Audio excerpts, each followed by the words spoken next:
ఆంధ్రప్రదేశ్ ప్రజల కలల రాజధాని అమరావతి.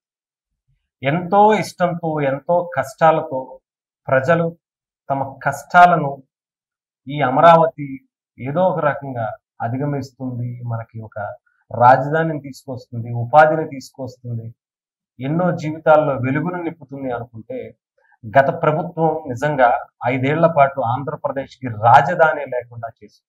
చెప్పాలంటే విభజన ఆంధ్రప్రదేశ్ తర్వాత ఆంధ్రప్రదేశ్‌కి రాజధాని అనేది ప్రశ్నార్థకం చేసేసినటువంటి పరిస్థితి గత 5 ఏళ్లుగా వైఎస్ఆర్‌సీపీ చేసినటువంటి. ప్రజలు కష్టాలతో ఎంతో చెమటోడ్చి కట్టినటువంటి సొమ్ముతో, ట్యాక్సులతో అమరావతి నిర్మాణానికి కొన్ని వేల కోట్ల రూపాయలు అక్కడ పెట్టుబడి పెట్టి నిర్మాణాలు చేస్తే గాలికి వదిలేసి ఇష్టం వచ్చినట్టుగా పాడు చేసేసి, బూత్ బంగ్లాలను చేసేసి, అనేకమైనటువంటి ఎమ్మెల్యే, ఎమ్మెల్సీ క్వార్టర్స్‌ని కావచ్చు, 80%, 90% అయిపోయినటువంటి భవనాలను కూడా గాలికి వదిలేసి నిర్దాక్షిణ్యంగా వాటిని ఎంత దారుణమైనటువంటి, ఎంత దుర్మార్గమైనటువంటి పరిస్థితులకు నెట్టేశారంటే, రోడ్లు కావచ్చు, డ్రైనేజీలు కావచ్చు, ఐకానిక్ టవర్స్ దగ్గర కింద ఫౌండేషన్ కావచ్చు, అన్నీ కూడా చెరువుల రూపంలో తయారైపోయి ఇష్టం వచ్చినట్టు పాడు చేసేసి, చెదపట్టేసి, తుప్పు పట్టేసి, నాశనం అయిపోయి ప్రజల సొమ్ముని మట్టిపాలు చేసేసినటువంటి జగన్మోహన్ రెడ్డి గారు మళ్ళీ ప్రజల కష్టాలకి ఎంతైనా డెఫినెట్‌గా విలువ ఉంటుంది. ఆ కష్టంతో వచ్చినటువంటి సొమ్ము ఎక్కడికి పోదు. కొంచెం లేట్ అవ్వచ్చేమో కానీ మళ్ళీ కూటమి ప్రభుత్వం అధికారంలోకి రాగానే అక్కడ ఉన్నటువంటి పరిస్థితులను అంచనా వేస్తూ ఏమి పాడైపోయాయి, మనం ఏం చేస్తే బాగుంటుంది, అమరావతి రాజధానిగా మనం నిర్మించుకోవాలి, ఆంధ్రప్రదేశ్‌కి, ఆంధ్రప్రదేశ్ యువతకి, ఆంధ్రప్రదేశ్ భవిష్యత్తుకి, ఆంధ్రప్రదేశ్ ప్రజల అభివృద్ధికి ఈ అమరావతి ప్రధానమైనటువంటి నగరం కావాలి. ప్రపంచవ్యాప్తంగా ఉన్నటువంటి రాజధానుల్లో టాప్ 10లో కూడా ఈ రాజధాని ఉండే విధంగా మనం అన్ని దృష్టిలో ఉంచుకుని, అంటే రేపు ఇంకొక 20, 30 ఏళ్ల తర్వాత, ఒక 50 ఏళ్ల తర్వాత కూడా అమరావతి రాజధాని అంటే మిగతా దేశాల్లో ఉన్నటువంటి రాజధానులు, మిగతా రాష్ట్రాల్లో ఉన్నటువంటి రాజధానుల కన్నా అంటే అప్పటికి ఉన్నటువంటి టెక్నాలజీని అందిపుంచుకునేట్టుగా, అప్పటి పరిస్థితులకు, అప్పటి జనాభాని ఒక దృష్టిలో పెట్టుకుని అన్ని రకాలుగా ఇక్కడ ఒక మంచి రాజధాని నిర్మాణం చేయాలి అని చెప్పి శంకుస్థాపన చేస్తే గాలికి వదిలేసి ఇష్టం వచ్చినట్టు చేశారు గత ప్రభుత్వంలో. ఇప్పుడు మళ్ళీ పునఃప్రారంభానికి ఈ రోజు అటు మోదీ గారు, అటు చంద్రబాబు నాయుడు గారు, పవన్ కళ్యాణ్ గారు ముఖ్య పాత్రగా, ఎందుకంటే ఈసారి ప్రభుత్వం 2 కేంద్ర రాష్ట్ర ప్రభుత్వాలు ఏర్పడటంలో ప్రముఖమైనటువంటి పాత్ర పోషించినటువంటి పవన్ కళ్యాణ్ గారి ఆధ్వర్యంలో ఒక అద్భుతమైనటువంటి ఘట్టానికి ఈ రోజు చేరుకోబోతుంది. నిజంగా ఈసారి అది కూడా చాలా బలమైనటువంటి సంకల్పంతో, అటు చంద్రబాబు నాయుడు గారి విజనరీతో 3 ఏళ్లలోనే ఈ రాజధానిని పూర్తి చేయాలని ఒక బలమైనటువంటి నిజాయితీ గల సంకల్పంతో పెట్టుకుని ముందుకు వస్తున్నారు.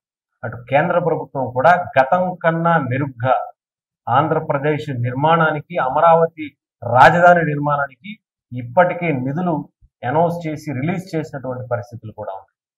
కొంచెం అంటే వచ్చినటువంటి 10 నెలల్లోనే అనేకమైనటువంటి అన్ని కూడా ఒక అంచనాకు వచ్చి, టెండర్లకి కావచ్చు, రోడ్ల పరిస్థితులు కావచ్చు, అన్ని అంచనా వేసి మనం ఇప్పటి నుంచి మొదలు పెడితే 3 సంవత్సరాల్లో ఎలక్షన్స్ కన్నా ముందే రాజధాని ఆంధ్రప్రదేశ్‌కి అమరావతిని అందించి మనం ఎలక్షన్స్‌కి వెళదాం, ప్రజలకి మన అభివృద్ధి అంటే ఏంటో చూపిద్దాం, చూపించి కానీ ప్రజల దగ్గరికి మనం ఓటు వేయడానికి అడగద్దు, వెళ్ళొద్దు అని ఒక నిశ్చయంగా బలమైనటువంటి సంకల్పంతో ఈసారి ఆంధ్రప్రదేశ్ ప్రజలు కోరుకున్న విధంగా, నచ్చినటువంటి విధంగా చాలా అద్భుతమైనటువంటి ఘట్టానికి ఈరోజు చేరుకున్నారు. నిజంగా ఎన్ని ఆటుపోట్లు ఎదుర్కొన్నారంటే అక్కడ ఉన్నటువంటి రైతులు కావచ్చు, అమరావతి నిర్మాణం కోసం 10 ఏళ్ళు పడ్డ కష్టం అంతా ఇంత కాదు. ఆంధ్రప్రదేశ్ ప్రజలకి రాజధాని లేకుండా పోతుందేమో అనుకునేటువంటి పరిస్థితికి ఈరోజు ఒక రూపం దాల్చుకునేటువంటి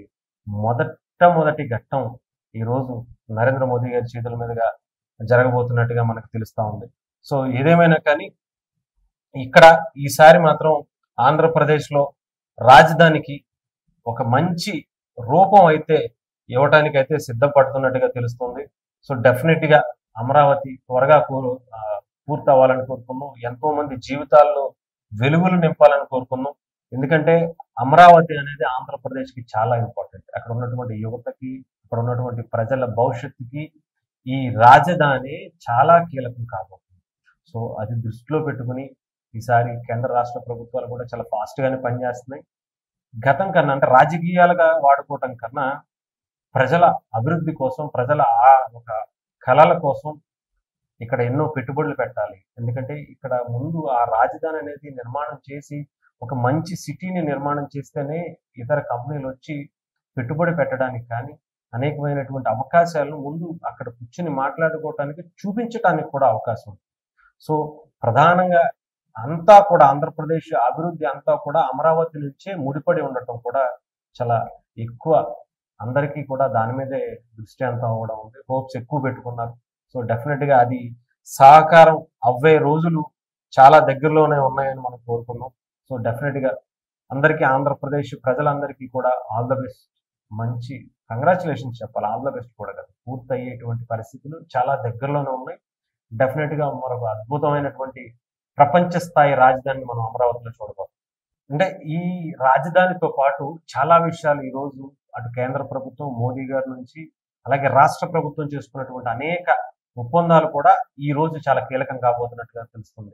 ఎందుకంటే గతంలో కొంత కేంద్ర ప్రభుత్వం మీద కూడా చెడ్డ పేరు వచ్చినటువంటి పరిస్థితి వచ్చింది. ఆంధ్రప్రదేశ్ని సరిగ్గా పట్టించుకోలేదు, రాజధానికి సరైనటువంటి నిధులు ఇవ్వలేదు అని. కానీ ఈసారి మోదీ గారు కూడా కేంద్ర ప్రభుత్వం నుంచి పూర్తి మద్దతునిస్తూ ఈసారి చాలా అద్భుతమైనటువంటి అవకాశాలను కూడా ఈ రోజు అనౌన్స్ చేయబోతున్నట్టుగా కూడా తెలుస్తోంది. దాంట్లో మనం ముఖ్యంగా అటు చంద్రబాబు నాయుడు గారు కూడా కొన్ని కీలకమైనటువంటి ఏపీ ప్రభుత్వంతో కొన్ని ఒప్పందాలు కూడా కుదుర్చుకున్నట్టుగా తెలుస్తుంది. ఈ IBM తో పాటు టాటా కన్సల్టెన్సీ సర్వీసెస్, లార్నింగ్, అలాగే టూబ్ గ్రో L&T సంస్థలతో కూడా MOUలు కూడా కుదుర్చుకుని ఈ రోజు అవి అనౌన్స్ చేస్తే ఎంతమందికి ఎంప్లాయ్మెంట్ వస్తుంది ఏంటి అంటే దీని మీద ఎంత బలంగా కేంద్ర రాష్ట్ర ప్రభుత్వాలు ఉన్నాయని చెప్పడం కోసం ఇది ఒక నిదర్శనంగా మనం చూడొచ్చు. సో డెఫినెట్ గా ఈసారి గతం కన్నా కేంద్ర రాష్ట్ర ప్రభుత్వాలు మంచి ఇంపాక్ట్స్ చూపించబోతున్నాయి. నిజంగా చెప్పాలంటే కేంద్ర ప్రభుత్వం కొన్ని వరాలు జల్లు ఈసారి మోదీ గారు ఇక్కడ ప్రసంగించే ప్రసంగంలో ఆంధ్రప్రదేశ్ ప్రజలకి అమరావతి నిర్మాణానికి ఇవ్వబోతున్నట్టుగా కూడా తెలుస్తా ఉంది. సో దాంట్లో భాగంగా ముఖ్యంగా ఇలాంటి కంపెనీలు, టాప్ మోస్ట్ ప్రపంచ స్థాయి కంపెనీలు L&T కావచ్చు, టాటా కన్సల్టెన్సీ కావచ్చు, IBM కావచ్చు, ఇలాంటి కంపెనీలు కూడా ఒప్పందాలు చేసుకుని ఈ రోజు అనౌన్స్ చేయడానికి చాలా బలమైనటువంటి ప్రణాళిక వేసుకుని అయితే ఉన్నట్టుగా తెలుస్తుంది. దీంట్లో చాలా ఇటు అప్పటికే వాళ్ళందరినీ కలిసి ఈ రోజు వాళ్ళను కూడా ఇన్వైట్ చేసినట్టుగా కూడా తెలుస్తోంది. ఆ కంపెనీలకు సంబంధించినటువంటి CEOల్ని, ప్రతినిధులందరినీ కూడా ఈ నిర్మాణంలో, పునర్నిర్మాణానికి సంబంధించినటువంటి సభలో వాళ్ళతోనే ప్రకటన చేపించిపోతున్నట్టుగా కూడా తెలుస్తోంది.